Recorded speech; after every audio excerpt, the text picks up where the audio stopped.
फैसला लेगा वो सही भी होगा और सब मानेंगे उसको। इसलिए वक्त से पहले किसी के चेहरे को सामने लाना जो है, इसमें फूट पड़ जाएगी।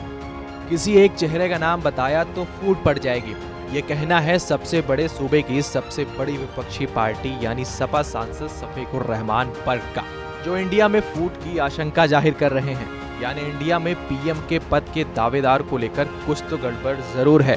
जो फैसला लेगा वो सही भी होगा और सब मानेंगे उसको। इसलिए वक्त से पहले किसी के चेहरे को सामने लाना जो है, इसमें फूट पड़ जाएगी। इससे ज्यादा अच्छा सबूत क्या है कि उन पे कोई अच्छा कारनामा नहीं है उनके पीछे, और सारी पार्टी जो है सारे देश के अंदर हालात बिगाड़ने की कोशिश कर रही है। और इस वक्त बहरहाल करीब सारा अपोजिशन परेशान है इसमें, तो कोई अच्छा काम करने की बजाय वो इनकी पार्टी के लोग हालात बिगाड़ने की मुस्तकिल कोशिश कर रहे हैं और हिंदू मुस्लिम नफरत फैलाने की कोशिश कर रहे हैं। तो बहरहाल इससे और ज्यादा बुरे हालात कब होंगे उनके लिए। इस गड़बड़ी को समझने के लिए शुरू से ही शुरू करते हैं। भानुमति के कुनबे जैसे विपक्ष को जोड़ने की नीतीश ने पहल की।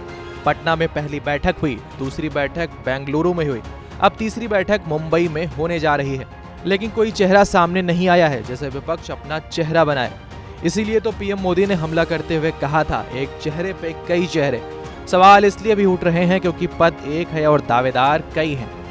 आप मुझसे पूछेंगे तो मैं तो चाहूंगी अरविंद केजरीवाल जी हो प्रधानमंत्री के उम्मीदवार भी, और उसका तर्क है कि इतनी कमर तोड़ महंगाई में भी लगातार दिल्ली एक ऐसा राज्य है जो देश की राजधानी है, फिर भी सबसे कम महंगाई है दिल्ली में। फ्री पानी मिलता है 20,000 लीटर प्रति महीना, फ्री अच्छी शिक्षा मिलती है, फ्री बिजली मिलती है, फ्री महिलाओं को बस यात्रा मिलती है, फ्री बुजुर्गों को तीर्थ यात्रा मिलती है, और इस सब के बाद भी एक मुनाफे का बजट पेश किया जाता है। और अरविंद केजरीवाल जी लगातार जनता के मुद्दे उठाते हैं, लगातार एक चैलेंजर की तरह वो उभरे हैं, देखे जा सकते हैं प्रधानमंत्री मोदी के आगे।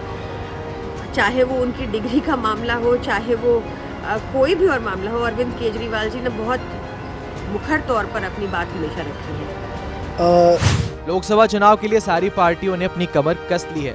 चुनाव में अब महज 8 से 9 महीने ही बचे हैं।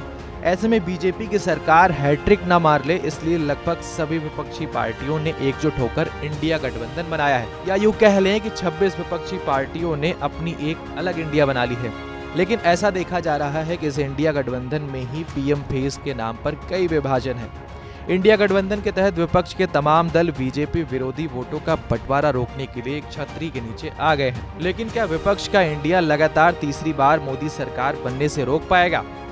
ऐसे सवाल इसलिए उठ रहे हैं क्योंकि आए दिन इंडिया के तमाम पार्टियों के नेता पीएम फेस के लिए अपने अपने नेता की दावेदारी की मांग उठा रहे हैं। कई लोगों के मन में ये भी सवाल उठ रहे होंगे कि विपक्ष की तरफ से नरेंद्र मोदी के खिलाफ पीएम पद का कौन सबसे तगड़ा दावेदार है? बीजेपी के लिए कहां मुश्किल है और विपक्ष के लिए कहां मौका?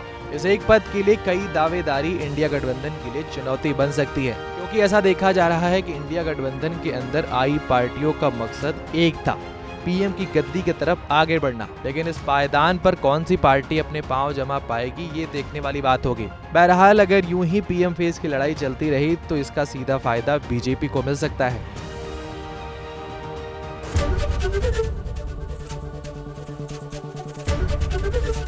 एबीपी गंगा, खबर आपकी, जुबान आपकी।